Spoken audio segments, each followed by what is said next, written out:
ദിലീപിന് ഒരു പക്ഷേ കൂടുതലായി കൊല്ലംകാരനായതുകൊണ്ട് തന്നെ അവിടുത്തെ ഒരു ഗ്രൗണ്ട് റിയാലിറ്റി എന്താണെന്ന് പറയാൻ കഴിയും. നിലവിൽ ഈ പറയുന്ന പോലെ കഴിഞ്ഞ നിയമസഭാ തെരഞ്ഞെടുപ്പിൽ സംഭവിച്ച കാര്യങ്ങൾ കണ്ടു. ആ വോട്ട് ഷെയർ ഒന്നുകൂടെ നമുക്ക് കണ്ടു കഴിഞ്ഞാൽ അത് വളരെ കൃത്യമായി മനസ്സിലാകും. 2021 ലഭിച്ച 44.86, 2016 ലഭിച്ച 52.81, ഒരു 8% വോട്ടിന്റെ ഒരു കുറവ് സംഭവിച്ചിട്ടുണ്ട്. അത് ഈ പറയുന്നത് പോലെ അവിടെ സ്ഥാനാർത്ഥിത്വവുമായി ബന്ധപ്പെട്ടൊക്കെ ഉണ്ടായ പ്രതികരണങ്ങളും അവിടുത്തെ തർക്കങ്ങളും ഒക്കെ വിഷയമായിട്ടുണ്ടാകാം. പക്ഷേ ഇത്തവണ എന്താണ് ദിലീപ് അവിടുത്തെ ഒരു സാഹചര്യം? വിജയസാധ്യതയ്ക്ക് ഒരുപക്ഷെ അതിന് നിദാനമായി വരുന്ന ഘടകങ്ങൾ എന്താണ്? കടുത്ത മത്സരമാണ് കൊല്ലത്ത് എന്ന കാര്യത്തിൽ സംശയമില്ല. നേരത്തെ ഇടതുപക്ഷം അവരുടെ ഉറച്ച കോട്ടയായി കണക്കാക്കിയിരുന്ന കൊല്ലത്ത് കഴിഞ്ഞ തവണ പക്ഷേ നേരത്തെ ഗോപികൃഷ്ണൻ പറഞ്ഞതുപോലെ കപ്പിനും ചുണ്ടിനും ഇടയിൽ ബിന്ദു കൃഷ്ണയ്ക്ക്, അന്ന് കൊല്ലം DCC പ്രസിഡന്റായിരുന്ന ബിന്ദു കൃഷ്ണ ആ മണ്ഡലത്തിൽ വളരെ ആത്മവിശ്വാസത്തിലായിരുന്നു. ആ മണ്ഡലം ഒപ്പം നിൽക്കും എന്നാണ് ബിന്ദു കൃഷ്ണ കരുതിയത്. പക്ഷേ 2000-ൽ പരം വോട്ടുകളുടെ വ്യത്യാസത്തിലാണ് അന്ന് M. മുകേഷ് കടന്നുകൂടിയത്. അതിനുശേഷം പിന്നീട് നമ്മൾ ലോക്സഭാ തെരഞ്ഞെടുപ്പ് കണ്ടു, തദ്ദേശ തെരഞ്ഞെടുപ്പ് കണ്ടു.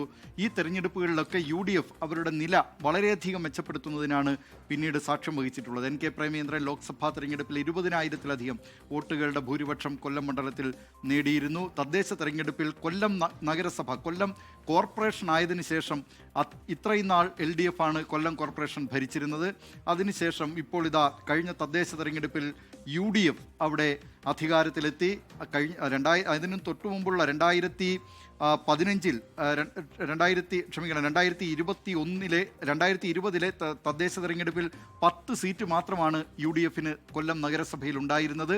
അത് 27 വർദ്ധിപ്പിച്ചുകൊണ്ട് വളരെ മിന്നുന്ന പ്രകടനം. അതിൽ ഒരുപക്ഷെ ഈ കൊല്ലം കോർപ്പറേഷൻ തുടർച്ചയായി ഭരിച്ച LDFനോടുള്ള ഭരണവിരുദ്ധ വികാരം പ്രതിഫലിച്ചിട്ടുണ്ട് എന്ന കാര്യത്തിൽ സംശയമില്ല. അവിടെ UDF വളരെ വലിയ വിജയം, UDF കേന്ദ്രങ്ങളെപ്പോലും ഞെട്ടിപ്പിക്കുന്ന വിജയമാണ് കൊല്ലം നഗരസഭയിൽ UDF നേടിയത്.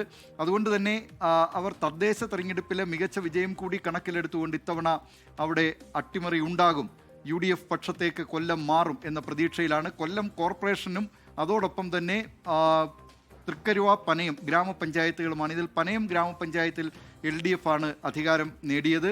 അത് കഴിഞ്ഞ തവണയും LDF ആയിരുന്നു.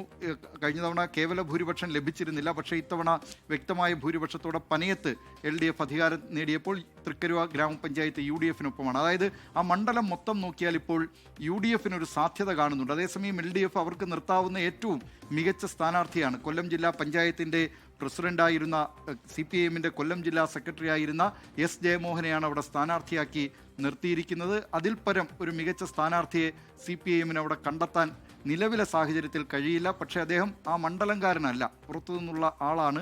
പക്ഷേ അതൊന്നും അവിടെ ഒരു LDFനെ സംബന്ധിച്ച്, അവരുടെ പ്രവർത്തനങ്ങളെ സംബന്ധിച്ച്, മാത്രമല്ല S. ജയമോഹൻ്റെ ജനകീയത സംബന്ധിച്ച് അതൊന്നും ഒരു വിഷയമാകില്ല. NDAയും BJPയും ഒരു മികച്ച സ്ഥാനാർത്ഥിയെ തന്നെ, മെഡിട്രീന ഹോസ്പിറ്റലിൻ്റെ ഉടമയായിട്ടുള്ള ഡോക്ടർ പ്രതാപ് കുമാറിനെയാണ് അവിടെ സ്ഥാനാർത്ഥിയാക്കി നിർത്തിയിട്ടുള്ളത്. അങ്ങനെ അദ്ദേഹം പിടിക്കുന്ന വോട്ടുകളും നിർണായകമാണ്. അത് ആരുടെ വോട്ടുകളായിരിക്കും ഡോക്ടർ പ്രതാപ് കുമാർ സമാഹരിക്കുക എന്നതും കേരളം ഉറ്റുനോക്കുന്നുണ്ട്, കൊല്ലം ഉറ്റുനോക്കുന്നുണ്ട്. അതുകൊണ്ട് ഈ ടൈറ്റ് ഫൈറ്റിൽ നിലവിൽ ഒരു നേരിയ എഡ്ജ് UDFനുണ്ടോ എന്നൊരു സംശയമുണ്ട്.